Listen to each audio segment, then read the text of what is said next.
Third time is a charm, Nina. Fifth time. I don't remember. I lost count. Yes, it's the third time, child. Okay, so again, for the third time, my name is Fernanda Coelho. I am a technical artist at EA Capital Games, and I'm originally from São Paulo, Brazil. And I'm here with my wonderful friend. Hi, my name is Nina. I'm a technical environment artist at 343 Industries. I'm originally from Bangkok, Thailand. I wonder, Fernanda, why are we introducing ourselves with the country we're from? Oh, Nina, today we're talking about the greatest affliction of our time, at least for the two of us, also known as immigration or the F1 visa, which is about to expire. No, Fernanda. Those of you who might not be on an F1 visa or maybe are thinking of being on an F1 visa, let's talk a little bit about how it works and what it is exactly. And the F1 visa is one of the many ways that you can come to the US by paying a lot of money. And Wait, hold on. That's not the sole main purpose of that visa, is it? It is very expensive though. True. And you also have to stay in line at the consulate for like 5 hours. Oof. Did you have that experience? I don't think it was that long, but yeah, it was pretty awful. Maybe it was Brazil. Brazil tends to have very long lines.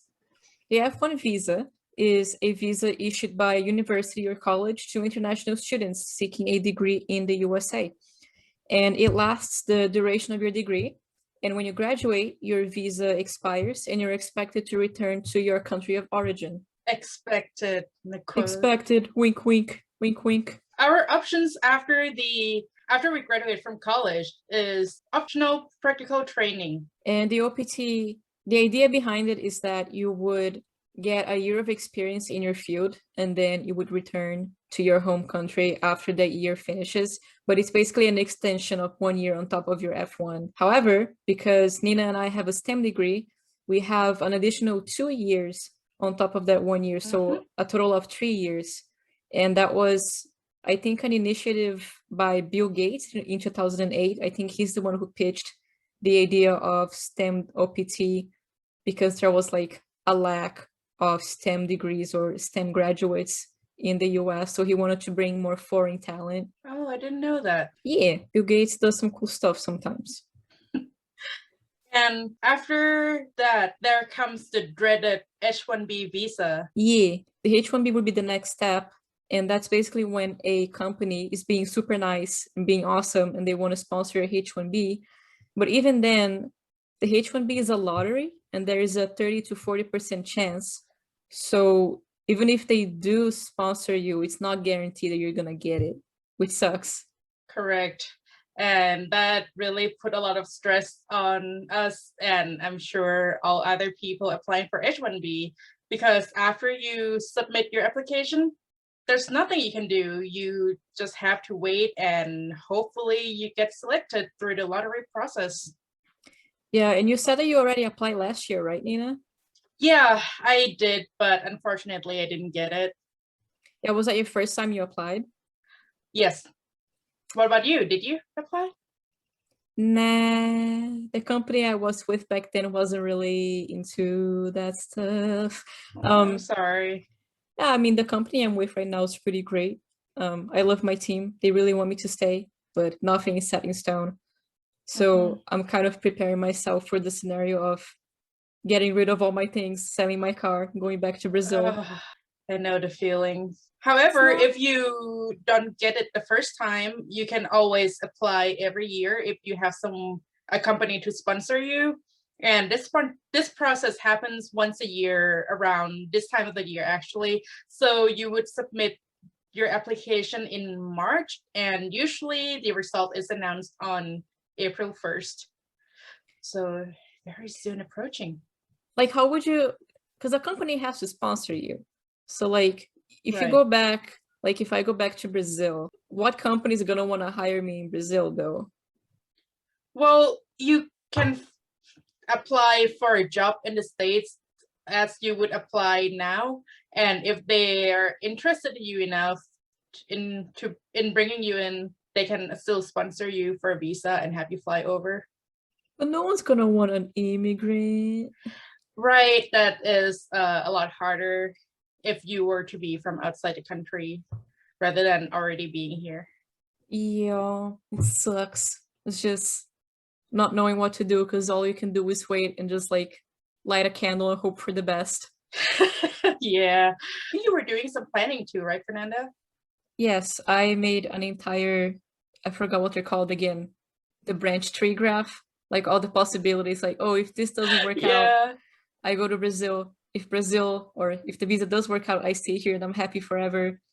Mm-hmm. Option C, something magical happens and everything gets fixed, which is kind of less likely, but I'm hoping maybe one day it's gonna happen. We can always dream.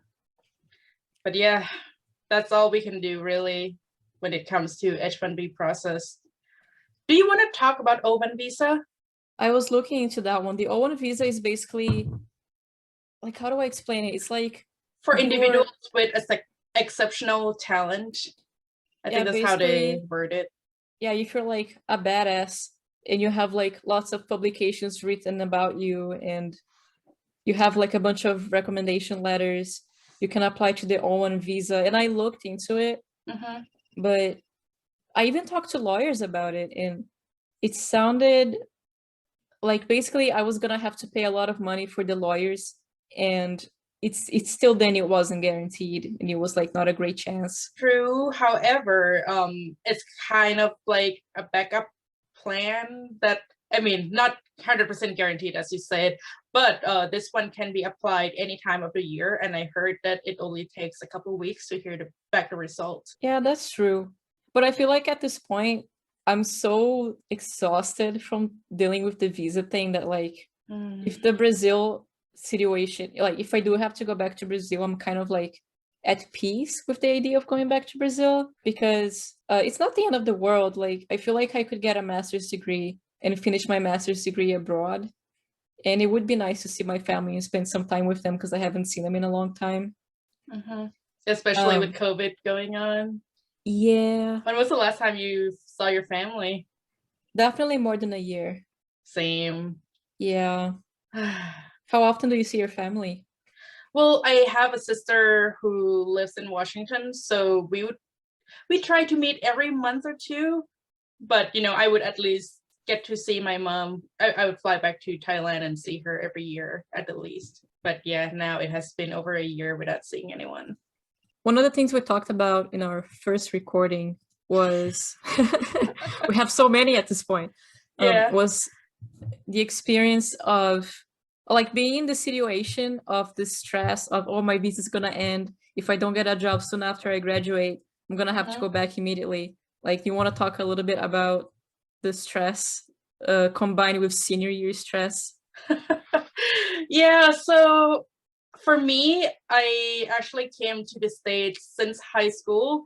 My sister was gracious enough to invite me to stay with her, so I finished my last 2 years of high school here. So it didn't start in college, that fear, but in high school, I was all worrying about whether I would get accepted or not into a college, because if not, then I'd have to go back to Thailand and be apart from her.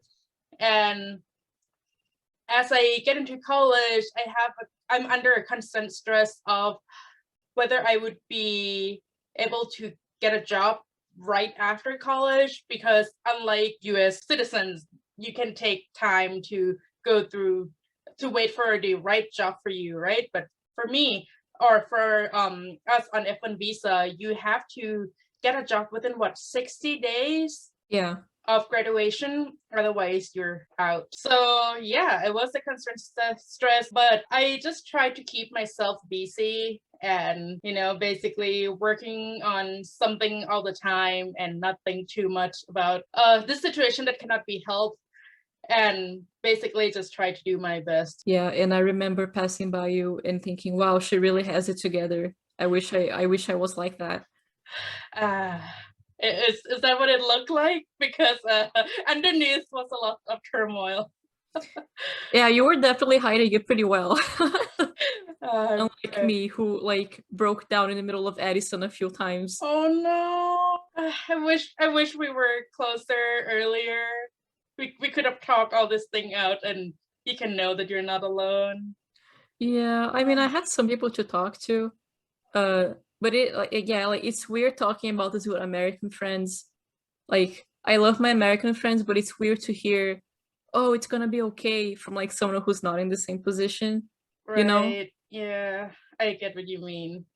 I remember I feel bad about this to this day, but I remember I was like really stressed out about this one day, and I was going to my car to like cry. And I don't know if you remember, but I was tutoring for the Python class, and a student stopped me in the middle of the hallway and was like, "Hey, can you help me with this assignment? Are you Oh, okay?" And I was like, "No." oh, poor Fernanda. I didn't know And that. I'm to sorry. this day, like whenever I go to bed, I'm like, oh shit, that was so embarrassing. I hope he's not listening to this right now. It's Eduardo, if fine. you're listening to this, I'm so sorry about that. About like I feel bad about that every day. I'm sure he got help sometimes I don't later. know if he did. Oh no. I was one of the only TAs in that class at the time. Well, did he pass the class? I do not know. All right. Whoever that person is, I wish you the best Yeah. retrospectively.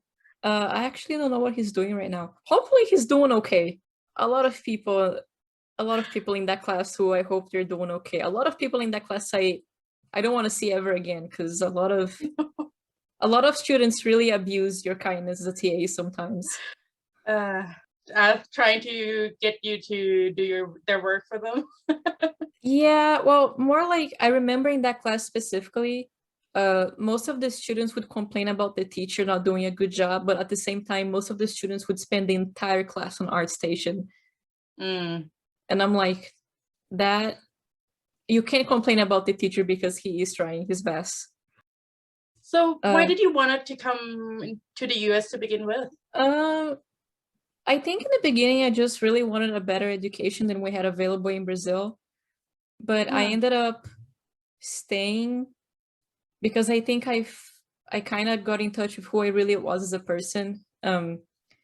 I think in Brazil, I was assigned certain labels that I had difficulty breaking out of. Like I was Such always, as.